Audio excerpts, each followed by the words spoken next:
How's it going, everybody? My name's Warner Fields with Fields of Profit, and today I'm joined by my friend Steve. Actually, kind of got me into selling on Amazon. Hopefully, a lot of you guys already know who Steve is, but he has been selling on Amazon for forever, like literally since I was in high school. But if you want to go ahead and just take a second to quickly introduce yourself, kind of your story, where you're at, maybe on your Amazon business right now, we'll kind of roll from there. Yeah, man. Well, thanks for coming on. Appreciate the nice intro, man. It's cool to come full circle and be on your channel and whatnot. I know we did a few videos on my channel. So yeah, I started reselling probably about 9 years ago. I'm 35 years old now. So I started when I was like 26 or so. I went to college. I was going to be an x-ray technician and I was really doing it just for the money to make my parents happy. But I've always been a hustler. I mean, flipping Pokemon cards, newspaper routes, like lemonade stands, like doing all types of crazy things that I can't even mention on YouTube from way back in the day. And yeah, I was watching YouTube one day, and at the time I was going to college at a later age because I dropped out of high school. I got my diploma like late, went to college late, whatever. And I was just like trying to figure things out. I was working full time as a waiter at Cracker Barrel. Not sure if you've ever been there, but man, those biscuits are on point. Did you have little stars on did you have the apron, like the whole 9 yards? I'll tell you, I worked up to 2 stars. I was climbing the ladder. I was climbing the corporate ladder. Yeah, I was watching YouTube videos back then when it wasn't even that popular in like 2013. And I found this guy who was like flipping items on Craigslist, bicycles and stuff. And he was just like big, jacked Asian dude. His name was Chris, the bona fide hustler. Long story short, we ended up becoming great friends. I pretty much harassed him on Facebook and kept posting him bicycles like that I was finding. And he would tell me, flip it for 150. And I would. And dude, I flipped like $20,000 worth of bikes like that summer. And I was like, man, I don't know if I could do this x-ray technology job. Like I had gone to school for 2 years, got straight A's. So I pretty much told my whole family, yeah, so I'm going to pretty much quit going to college and I'm going to then just work at the Cracker Barrel and then just go full-time flipping on Craigslist back in 2013. That probably sounded insane, like crazy. What kind of reactions did you get from friends and family for that one? I mean, just the thing is, I was a complete loser back then. Like, okay. I'm just being dead serious. Like, I had nothing. I had no money. I was living at home with my parents. I was broke. Like, it was just something that people would expect me to do, and I'd always quit everything my whole entire life. And, to make a long story short, man, I moved on from Craigslist to eBay and quit the Cracker Barrel and went full time selling clothes on eBay. And I think that's when you were watching me back then, right? When I was doing like the clothing and the road trips and stuff. Yeah. And books, and you were talking about like eBay drop shipping a little bit back then as well. Like, yeah, man.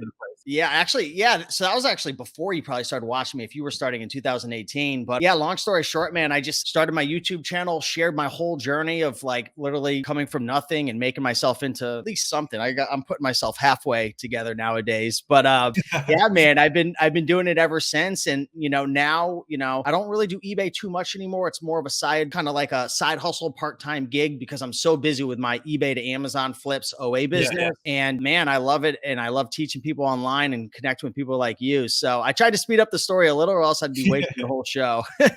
Yeah. No, that's great. Yeah. So I know you mentioned like the eBay to Amazon stuff. We'll kind of get into the nitty gritty. That's not something that I've done a lot of. I think there's some really old videos, but a lot of people in the channel don't really know what that looks like. So like what kind of stuff are you flipping? Like, feel free to share as much or as little as you want, but I'm just curious like how that's working. Yeah, man, I'll share whatever you guys want to know. You could flip pretty much anything from eBay to Amazon that like you're allowed to sell on Amazon. I focus mostly on DVDs, CDs, books, board games, puzzles, video games, and some electronics, but I'm like 80% DVDs right now. So cool. I have a team of virtual assistants. I know you're big into virtual assistants who they source everything for me, which was not an easy task to train them how to understand Keepa charts and scan and give them user access to my accounts. And I mean, they do everything. They source everything. And every day I get about 50 to 60 packages showing up at my house, and I have a system for them to list it. All I do is ship my items out right now. So I spend probably 10 hours a week or less. Cool. Most of that time is just managing my team, and probably like half the time is just like opening up all these goddamn boxes that are showing up in my house and whatnot. Because I don't really trust prep centers because a lot of my items are like, they could be counterfeit or bootleg. So I have to be like in the nitty gritty a little bit more. Yeah, we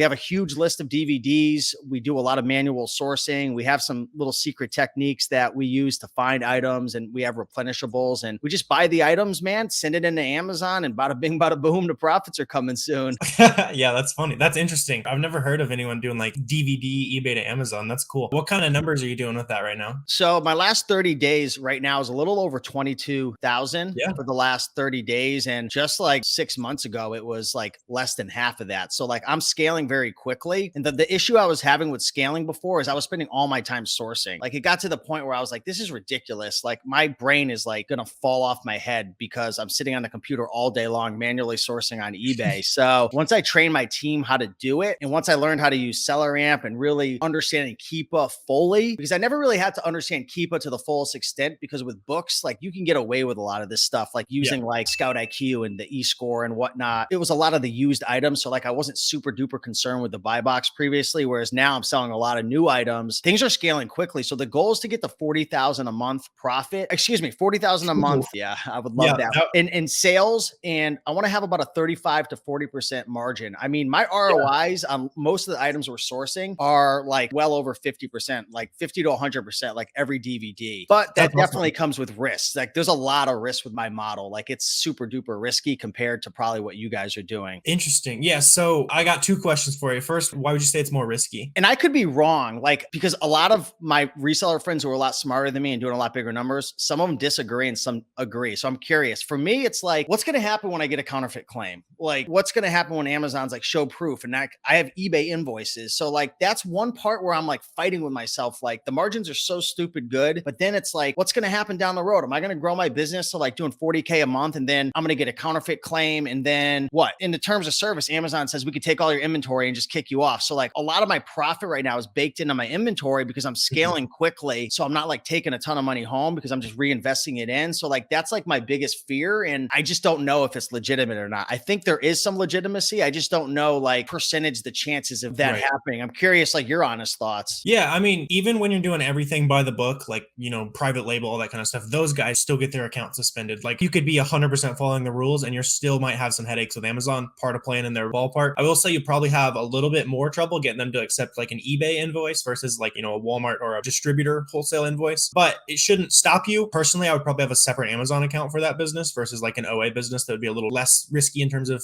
IP, all that kind of stuff, because you wouldn't want them to shut down everything all at once to take everything. But yeah. But what I'm curious is like, if I have two accounts, because I've actually been really interested in what you do, and I'm like, there's no way I'm commingling those two businesses. That would be stupid, like you said. But it's like, if I open another, I actually have another account that's approved, but they're both running through the same IP address. So I'm like, if one gets shut down, it's probably just going to shut the other one down too, you know? So it's like, I don't know. Yeah, I've heard mixed reports. All this kind of stuff is part of playing in Amazon's ballgame. Personally, I think it's a little on the risky side, but you'll be fine for quite a while. You could get away with it for a little bit. But I know you're already kind of thinking that way, but I would probably long-term transition your business into the kind of stuff you've been focusing on, or in terms of like the new stuff, like the sourcing everyday stuff. Have you done any of that transition yet? Or are you just kind of focusing on the eBay stuff for now? I haven't, man, just because like I could spend like 10 times more the amount of money. I just don't have it. Like I don't have that much capital because I need to have like cash available to run my other businesses. And the last thing you want to do is like have multiple businesses that you're operating with like no income to be able to run it. Like I like to have like, at least for me, like I like to have at least like 50K padding to like run all my businesses, not have to worry if bills or anything. So it's like, I don't want to like go too far. And I have access to tons of credit, like probably well over like 300 to 400K of credit. Like I've got so many credit cards, but it's like, I'm still in that phase where I'm like, I'm taking it all in. Like I'm having success with my model, but I'm watching a lot of your videos, Miles, like all you guys. So like I'm taking it in, but I think long-term for me, I think I always want to do this as long as I keep my account safe because it's a huge opportunity. But I do like the safety of having like the retail receipts or long-term, probably wholesale from distributors. Yeah, no, for sure. There's a lot of different ways to make money on Amazon. That's what's so great about it. And I know, kind of transitioning a little bit, I know a lot of the information you give out is kind of helping those guys who want to start their first side hustle. Like go to the thrift store, go check out books. Like I know you do a lot of that kind of stuff. Like what would you say to someone? Because I get the comment a lot, like, you know, I only have $100, I only have $500. Like what would you say to those people? How should they kind of build up capital and grow it into a big Amazon business? Yeah, I would say start with eBay and Amazon, both of them at the same time. eBay is like the wild, wild west. You could sell any and everything, items that are parts, lots. I mean, you're able to create your own listings from scratch, your own pictures, your own descriptions, and it's a lot more lenient on eBay. So, I mean, you could go to garage sales, auctions, all different types of places like that and buy items for $1 and flip them for 10 to 20 bucks all day long. And if you're not sure how to identify items, a great thing that I learned about that helped a lot was Google Lens. Have you ever used that? I've heard of it. I knew about it after I kind of left the thrifting game a little bit, but it seems pretty powerful if you want to like explain it. Yeah, I mean, just find any random item, like seriously, like any item. Like obviously this is a scanner, but you just pull out your phone, open the Google Lens app up, scan the picture, and it'll do a reverse picture search and like pull up eBay listings and everything. So you could identify what it is and then look it up in the sold listings. But anybody could make $500 profit on a Saturday morning going to a garage sale with eBay. And if you're on Amazon, the problem is when you're new, you're not gonna be able to sell a lot of items, you know, without getting ungated. So that's why I always recommend books, because you could sell a lot of books outside of popular textbooks. So I wouldn't even recommend going out and getting fancy things like Inventory Lab, Accelerlist, Repricer, Scout IQ, like at first, if you're like broke and trying to save money, just download the Amazon Seller app, which is free. Just get a free individual account, which, you know, I hear you don't get the buy box as much. We can talk about that, free versus pro account, but just start on a budget, start making some money, and let's just see if you're even going to stick with it. Because the sad truth is, dude, I've helped hundreds of thousands of people and I've like got on calls, helped family member friends. Like 90% of them quit because like this business isn't easy. It's simple. You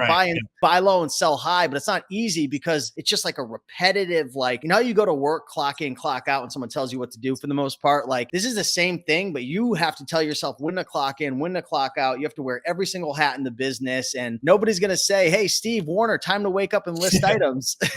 Right. Yeah. Yeah. No, that's the blessing and the curse of running your own business, right? You get to make the rules, but there's no one to make you follow them. No one to blame but yourself. Right. Yeah. So we'll be making another video here, kind of breaking down specifically like how Steve and his mom is a really cool story. They both have had successful book businesses on Amazon. That's how I got my start. So we're going to make another video talking about that. But if you kind of want to wrap us up here, let us know where they can find you. I know you're making a bunch of content to help people with books and getting into arbitrage and all that kind of stuff. Go ahead and let them know where they can find you. Yeah. So I still do a lot of thrifting. I still do a lot of garage sales. It's mostly OA, like I was mentioning, but you can learn all about that on my YouTube channel, Rake and Profit. Also Instagram and TikTok. I've been going crazy over there. Rake and Profit on Instagram and TikTok, Rake and Profit _official, because somebody took my name.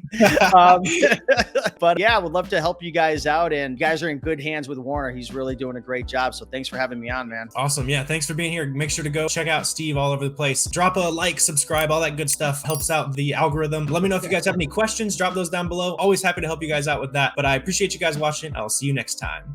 Bye.